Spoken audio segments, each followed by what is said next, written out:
अस्सलाम वालेकुम।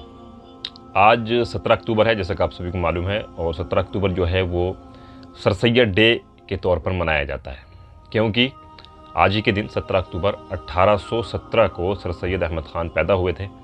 लिहाजा आज के दिन उनका जन्मदिन सेलिब्रेट किया जाता है सर सैयद डे के तौर पर, और मुख्तलिफ़ तरीक़ों से लोग उनको ख़राज अक़ीदत पेश करते हैं, सोशल मीडिया पर मज़मून वग़ैरह लिख कर या वीडियोज़ बनाकर।